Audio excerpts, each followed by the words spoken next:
Good morning, friends. The ground we stand on today is God's life that overflows with love and faithfulness. So let's come into this day with prayer.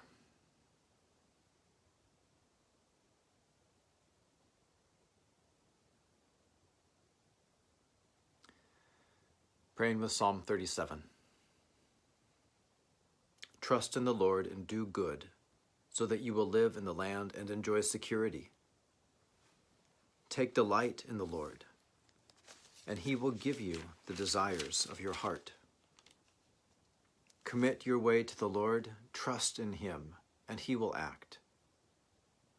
He will make your vindication shine like the light, and the justice of your cause like the noonday. Be still before the Lord, and wait patiently for him.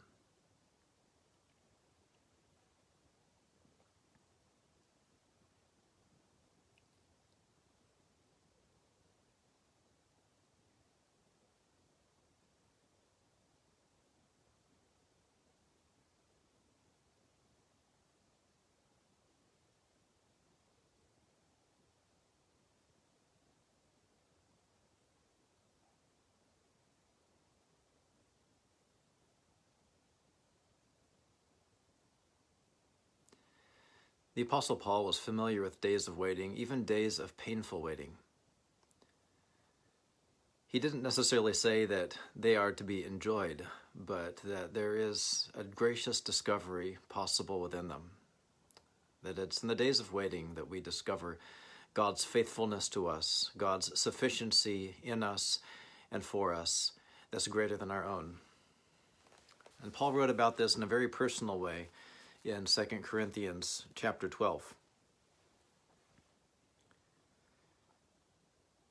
In verse 7, we hear him say, "To keep me from being too elated, a thorn was given me in the flesh, a messenger of Satan to torment me, to keep me from being too elated.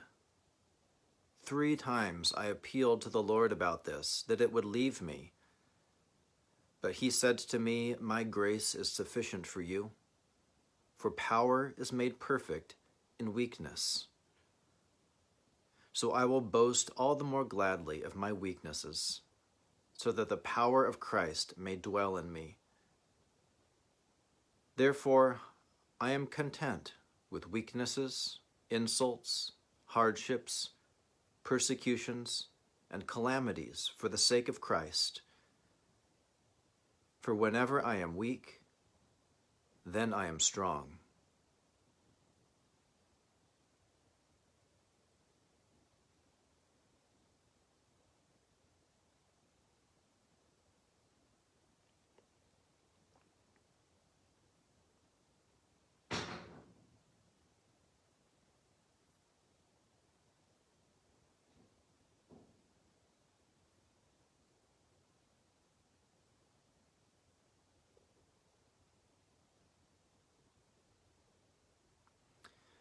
What Paul is talking about is a life that proceeds from humility, a life in which our sufficiency for living is not our own, but is another life that's there within us, God's own life, pulsing, giving himself to us in the all-sufficient one whose power was made known to the world in all the weakness of the cross.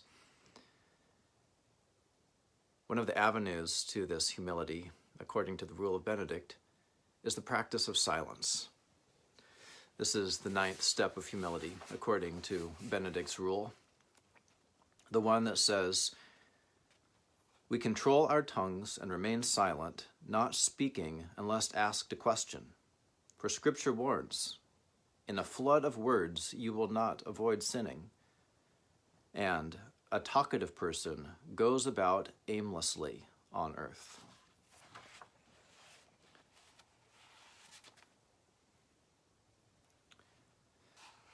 Benedictine sister Joan Chittister reflects on this step of humility in her book, Radical Spirit, saying this: "Our moments in reflective silence expose the adversaries within to ourselves, so that we might come to terms with them. It makes us known to ourselves, so that we might understand the struggles and needs of others better. The fact is that people resist silence and so run from it as if it were a scourge, and yet it is only by nourishing serenity within us that we can possibly survive the noise around us, which muddles our minds and stirs our blood to the point of inanity. It is in the ability to be self-reflective that we can come to think our way through the impulses that drive us to a more tender, more gentle, more meaningful way to live.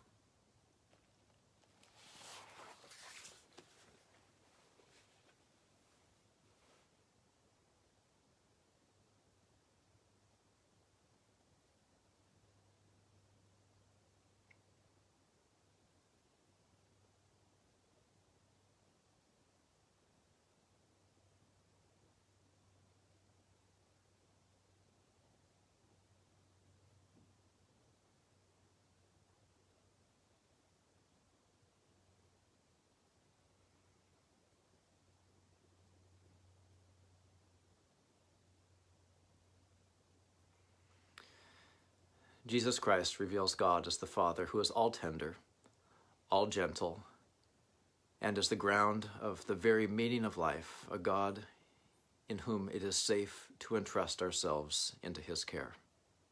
So let's do that with Charles de Foucault's prayer of abandonment.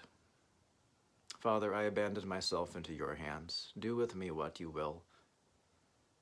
Whatever you may do, I thank you. I'm ready for all. I accept all. Let only your will be done in me and in all your creatures. I wish nothing more than this, O Lord. And to your hands I commend my soul. I offer it to you with all the love of my heart, for I love you, Lord, and so need to give myself, to surrender myself into your hands without reserve and with boundless confidence, for you are my Father.